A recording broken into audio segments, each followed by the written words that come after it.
દાહોદના કનુડિયા ગામે એનજીવીસીએલની બેદરકારીના કારણે હજારો લીટર પાણીનો વેડફાટ થયો છે।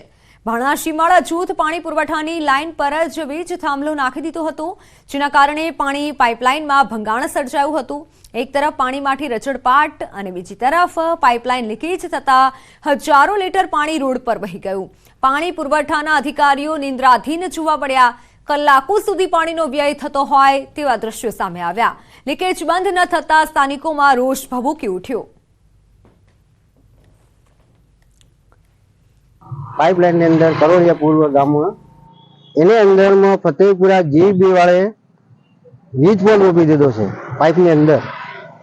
एनाथी अमारू पानी पाइपलाइन तूटी गई अने पानी 4 दिवसथी बंद है। पानी पुरवठो अमारे पाइपलाइन तोड़ी नाखी साहेब हमने लेकिन जीबी बोल वाले एना हमें आ को पानी हमारे बंद थोड़ा जुगे એટલે કે અમારે ચાલુ કરવાનું છે પાણી એટલે ચાલુ કરી આપવું પડશે તમને।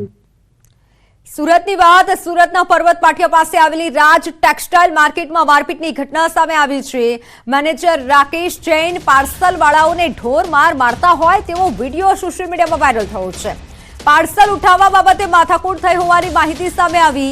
વિડીયોમાં સ્પષ્ટ દેખાય છે કે પાર્સલ વાળાઓને દોડાવી અને ઢોર માર માર્યો।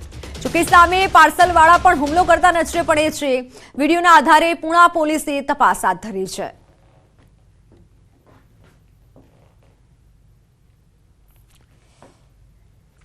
नवसारी में पश्चिम रेलवे गुड्स कोरिडोर पर पहली बार मालगाड़ी दौड़ाववामां आवी।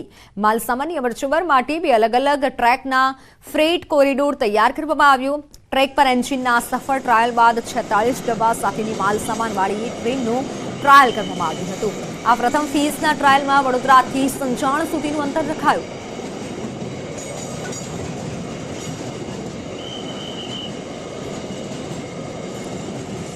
અમદાવાદમાં ચોરી કરી અને ફરાર થઈ ગયેલા ઘરઘાટીની પશ્ચિમ બંગાળથી ધરપકડ કરવામાં આવી।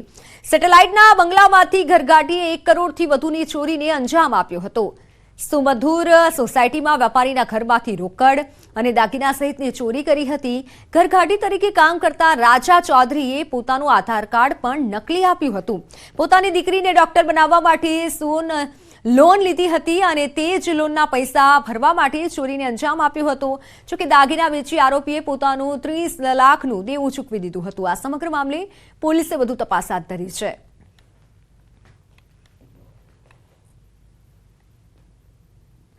સેટેલાઇટ પોલ્યુશનમાં એક ઘરઘાટી ઓલમોસ્ટ 1 કરોડના ઉપરાંત ચોરી કરી ભાગી ગયો હતો અને જે એને ઓળખપત્ર આપ્યા હતા એ બધા ફેક ઓળખપત્ર હતા।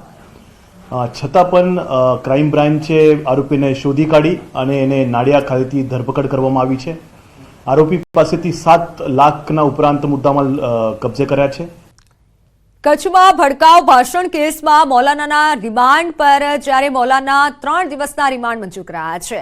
11 ફેબ્રુઆરી બપોરના 3 વાગ્યા સુધીના રિમાન્ડ મંજૂર કરવામાં આવ્યા છે। મૌલાના સલમાન અઝહરીને ભચાઉ કોર્ટમાં રજૂ કરાયો હતો। પોલીસે 14 દિવસના રિમાન્ડની માંગણી કરી હતી।